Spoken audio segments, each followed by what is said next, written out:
नमस्कार, आदाब, सत श्री अकाल। लाइव शो में आप सभी का स्वागत है। साथियों, आज हम बात करेंगे पश्चिमी उत्तर प्रदेश के एक ऐसे दल की जो 2024 के लोकसभा चुनाव से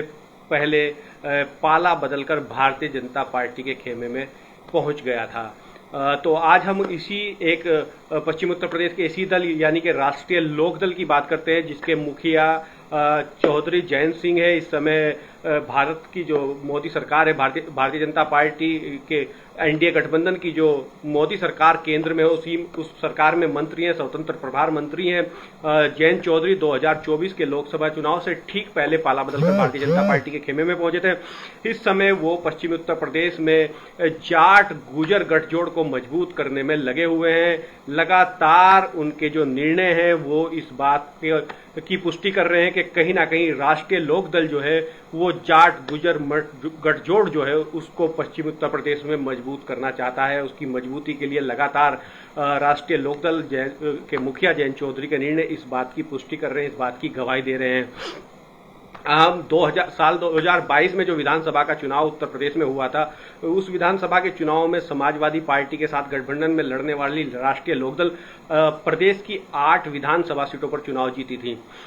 उसके बाद एक मुजफ्फरनगर जिले की खतौली विधानसभा सीट पर एक उपचुनाव हुआ था, जिसमें राष्ट्रीय लोकदल ने गुजर प्रत्याशी को ही मैदान में उतारा था। इस चुनाव में राष्ट्रीय लोकदल के प्रत्याशी अच्छे अंतर से चुनाव जीत गए थे, उपचुनाव जीत गए थे। उसके बाद कहीं ना कहीं पश्चिम उत्तर प्रदेश में राष्ट्रीय लोकदल जो है वो जाट और गुजर गठजोड़ पर फोकस करना शुरू राष्ट्रीय लोकदल ने कर दिया था, और उसी फोकस पर लगातार काम करते हुए, उसी गठजोड़ पर लगातार काम करते हुए जयंत चौधरी और उनकी पार्टी आरएलडी दिखाई दे रही है। लगातार जयंत चौधरी के निर्णय इस बात की गवाही दे रहे हैं कि कहीं ना कहीं पूरा का पूरा फोकस जो इस समय राष्ट्रीय लोकदल का है वो जाट और गुजर मतदाताओं के एक मजबूत गठजोड़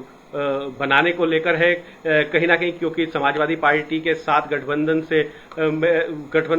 तोड़ने के बाद 2024 के लोकसभा चुनाव के बाद से कहीं ना कहीं जो राष्ट्रीय लोकदल के साथ मुस्लिम मतदाता था वो उससे छिटका है, जो लोकसभा चुनाव 2024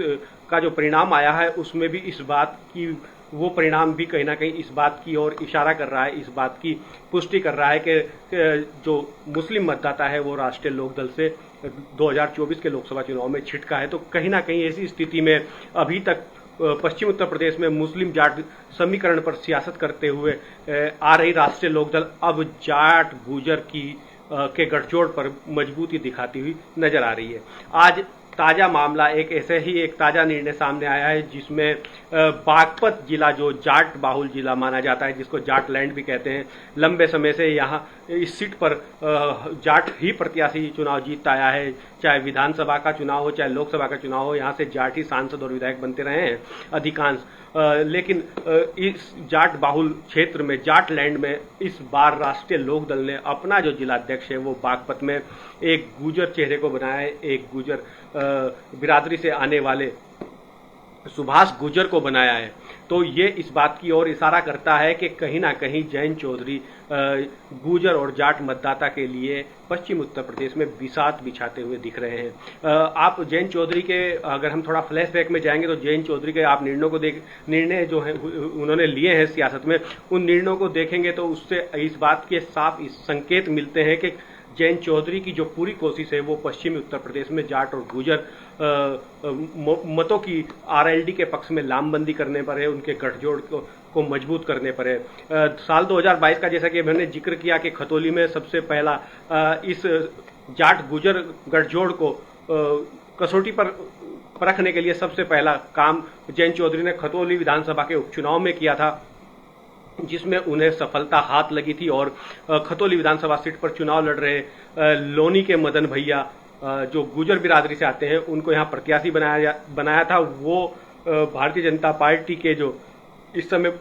समय भी सरकार में थी भारतीय जनता पार्टी, और आज भी सरकार में, जिसके साथ आज के समय में खुद राष्ट्रीय लोकदल गठबंधन में सरकार में शामिल है, सहयोगी दल के रूप में शामिल है। उस समय भारतीय जनता पार्टी के मजबूत उम्मीदवार जो थे सैनी, उनकी पत्नी को गुजर चेहरे, लोनी से आने वाले गुजर चेहरे मदन भैया ने खतौली में चुनाव हरा दिया था और एक अच्छे अंतर से चुनाव हरा दिया था विक्रम सैनी की पत्नी राजकुमारी सैनी को उपचुनाव में। उसके बाद कहीं ना कहीं जयंत चौधरी को ये लगने लगा कि पश्चिमी उत्तर प्रदेश में जाट गुजर जो बिरादरियां हैं, अगर ये इनका सियासी तालमेल आपस में बनता है, खड़ा होता है, तो कहीं ना कहीं ये प्रभावित करेगा।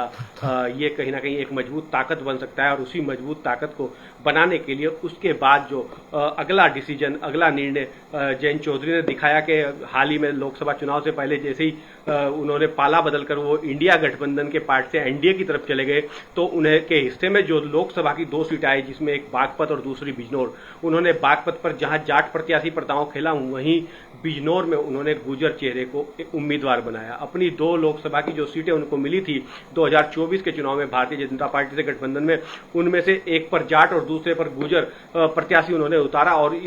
अपने इस समीकरण को, अपने इस गठबंधन को, इस पर फोकस करते हुए फिर से उन्होंने कहीं ना कहीं से इस गठजोड़ को कसौटी पर, सियासी कसौटी पर परखने की कोशिश की, जिसमें इस बार भी उन्हें सफलता हाथ मिली और दोनों की दोनों सीटों पर राष्ट्रीय लोकदल, चाहे बागपत हो चाहे बिजनौर हो, दोनों की दोनों सीटें राष्ट्रीय लोकदल जीत गया। और एक जहां बागपत में राजकुमार सागवान राष्ट्रीय लोकदल के सिंबल पर जाट बिरादरी से आते हैं, वो संसद पहुंचे, वहीं बिजनौर लोकसभा सीट जो मीरापुर के विधायक थे चंदन चौहान गुजर बिरादरी से आते हैं, वो संसद पहुंचे हैं। तो ये दोनों प्रयोग सफल होने के बाद अब जयंत चौधरी संगठन में भी गुजर बिरादरी को, राष्ट्रीय लोकदल के आरएलडी के संगठन में भी गुजर बिरादरी को कहीं ना कहीं तरजीह देते हुए दिखाई पड़ रहे हैं, नजर आ रहे हैं। और आज उसी का ये परिणाम है कि कहीं ना कहीं ये सफल होता गठजोड़ और मजबूत बनता गठजोड़ ही का ही परिणाम है कि आज बागपत बागपत जिले जो जाट लैंड कहा जाता है पश्चिमी उत्तर प्रदेश में, उस जिले की कमान एक गुजर चेहरे जो पूर्व में ब्लॉक प्रमुख रहे हैं सुभाष गुजर, बागपत से मौजूदा समय में जिला पंचायत के सदस्य हैं बागपत से ही, और पूर्व में उनकी पत्नी मेरठ में नगर निगम की पार्षद भी रह चुकी हैं। तो सुभाष गुजर पर दांव खेला है जयंत चौधरी ने बागपत में, जो इस बात की ओर इशारा कर रहा है कि जयंत चौधरी का पूरा फोकस अब जाट मुस्लिम गठजोड़ से हटकर गुजर जाट गठजोड़ पर लग गया है। पूरा फोकस है, उनकी पूरी कोशिश जाट और गुजर को एक साथ एक पाले में राष्ट्रीय लोकदल के साथ लाने की है और वो उनके निर्णयों में दिखाई पड़ रही है। कहीं ना कहीं इसकी जद में जो उपचुनाव का इम्तिहान होना है, क्योंकि राष्ट्रीय लोकदल को के पाले की राष्ट्रीय लोकदल की सीट है जो मीरापुर की सीट है, जहां से चंदन चौहान विधायक थे, अब वो सांसद हो गए बिजनौर से, तो उस सीट पर उपचुनाव होना है। ऐसे में उस उपचुनाव को देखते हुए भी कहीं ना कहीं जाट गुजर गठजोड़ को मजबूत करते हुए जयंत चौधरी दिखाई दे रहे हैं, क्योंकि जाट और गुजर बिरादरी की अच्छी खासी संख्या मीरापुर विधानसभा सीट पर है। तो ऐसे में वो जाट और गुजर की मजबूती के लिए काम करते हुए दिखाई दे रहे हैं और जो उपचुनाव का जो इम्तिहान है उसमें पास होने के लिए उनकी ये इस कवायद को देखा जा रहा है, उनकी इस संगठनात्मक कवायद को देखा जा रहा है कि कहीं ना कहीं उनका जो पूरा प्रयास है, जो उपचुनाव का जो इम्तिहान है, क्योंकि आप देखेंगे कि मीरापुर की जो विधानसभा सीट है वो मुजफ्फरनगर जिले के अंतर्गत आती है और कैराना की लोकसभा सीट हो, चाहे सहारनपुर की लोकसभा सीट हो, चाहे मुजफ्फरनगर की लोकसभा सीट हो, यहाँ पर समाजवादी पार्टी और कांग्रेस के जो इंडिया अलायंस है उसने अच्छी जीत दर्ज की है। तो ऐसे में कहीं ना कहीं माहौल जो है वो इंडिया गठबंधन के फेवर में, इंडिया गठबंधन के पक्ष में पश्चिम उत्तर प्रदेश के इस क्षेत्र में बनता हुआ दिखाई पड़ रहा है। तो उसको देखते हुए कहीं ना कहीं गुजरों को अपने पाले में लामबंद करने के लिए जाट नेता जयंत चौधरी ने ये गुजर वाला कार्ड, गुजर वाला दांव जयंत चौधरी खेलते हुए दिखाई पड़ रहे हैं और वो अब पूरा फोकस उनका गुजर और जाट गठजोड़ की मजबूती पर, गठजोड़ को मजबूत बनाने पर दिखाई पड़ रहा है। लगातार कहीं ना कहीं जब से भारतीय जनता पार्टी के साथ जयंत चौधरी गए 2024 के लोकसभा चुनाव से पहले, कहीं ना कहीं राष्ट्रीय लोकदल में इस बात की आवाज भी उठ रही है और इस बात ये दिखाई भी दे रहा है कि कहीं ना कहीं मुस्लिमों की अनदेखी, मुस्लिम नेताओं की अनदेखी राष्ट्रीय लोकदल में हो रही है और उसके बाद कई नेता राष्ट्रीय लोकदल का दामन छोड़ भी चुके हैं, कई मुस्लिम चेहरे राष्ट्रीय लोकदल का दामन छोड़ भी चुके हैं। उसकी कहीं ना कहीं यही वजह है कि जयंत चौधरी कहीं इस बात का जयंत चौधरी समझ गए हैं, जो 2024 के लोकसभा के चुनाव के नतीजे आए हैं, कि मुसलमान ने भारतीय जनता पार्टी के साथ गठबंधन होने के चलते कहीं ना कहीं राष्ट्रीय लोकदल को जिस तादाद में 2022 के विधानसभा चुनाव में वोट दिया था, उस तादाद में, उस संख्या में वोट लोकसभा चुनाव 2024 में नहीं दिया है। तो ऐसे में जयंत चौधरी ने भी अब अपनी रणनीति को बदल लिया है और जयंत चौधरी अपनी उसी बदली हुई रणनीति पर आगे बढ़ते हुए, काम करते हुए दिखाई पड़ रहे हैं। ये रणनीति है जाट और गुर्जर गठजोड़ की। पश्चिम उत्तर प्रदेश में जाट और गुर्जर दोनों अच्छी खासी तादाद में है, दोनों बिरादरियां। तो इसी को देखते हुए जाट और गुर्जर के गठजोड़ पर जयंत चौधरी का पूरा फोकस दिखाई पड़ रहा है और बागपत का जिलाध्यक्ष की कमान सुभाष गुर्जर को देना इस बात की पुष्टि भी कर रहा है, इस बात की ओर इशारा भी कर रहा है कि सदन के बाद अब संगठन में भी राष्ट्रीय लोकदल के मुखिया गुर्जर चेहरों को तरजीह देते हुए दिखाई दे रहे हैं, गुर्जर से चेहरों को आगे करते हुए दिखाई दे रहे हैं। अभी अगर हम बात करें तो मौजूदा समय में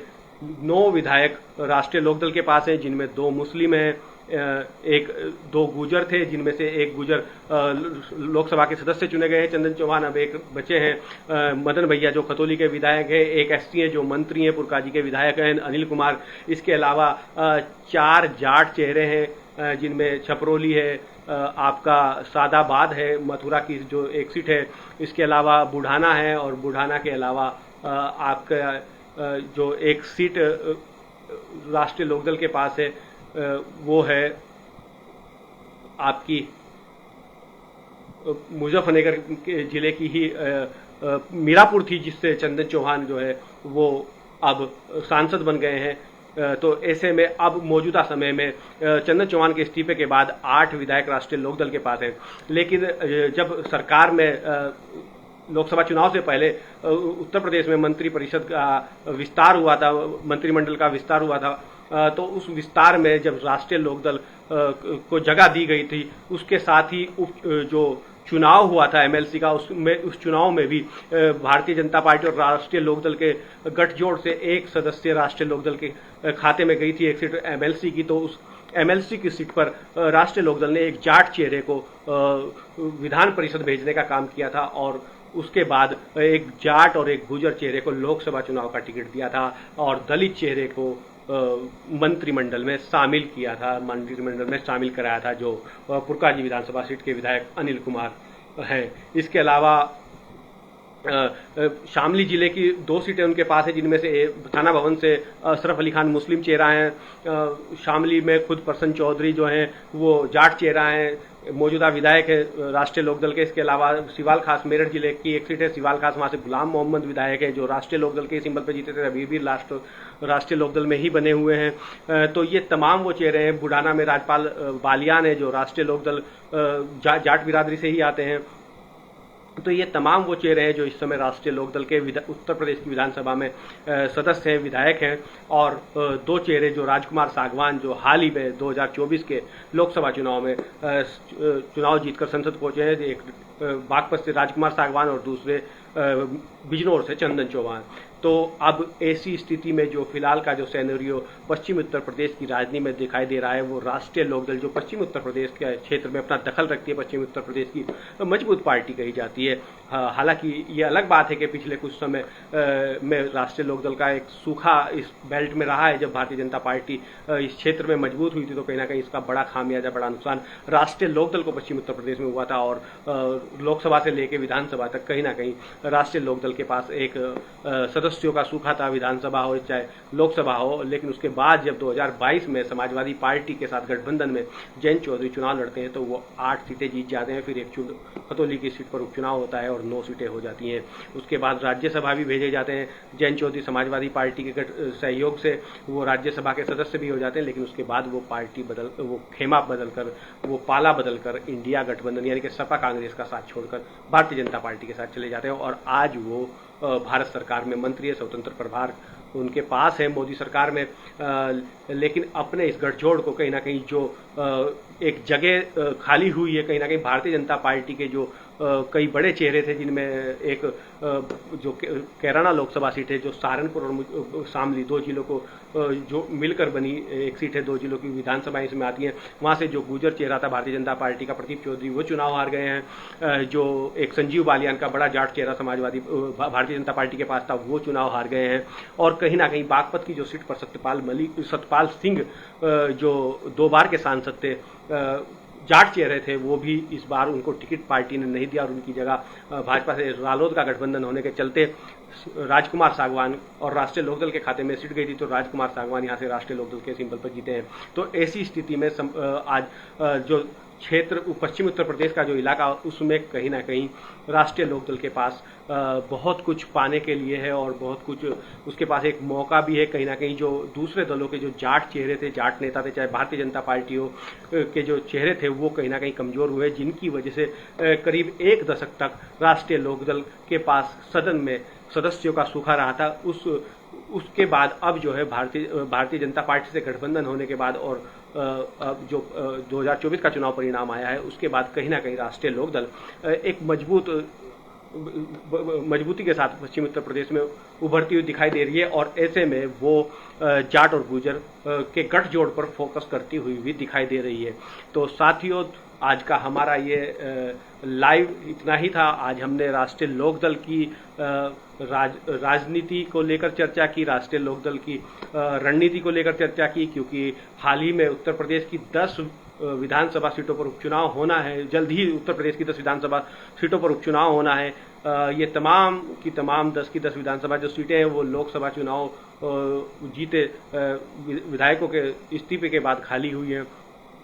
तो ऐसे में राष्ट्रीय लोकदल पश्चिम उत्तर प्रदेश में अपनी जड़ों को और मजबूत करने के लिए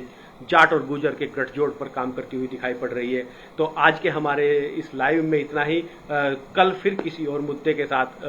हम लोग हाजिर होंगे अपने लाइव शो में। तब तक के लिए हमें दीजिए इजाजत। तब तक के लिए नमस्कार, शुभ रात्रि, सब्बा खैर।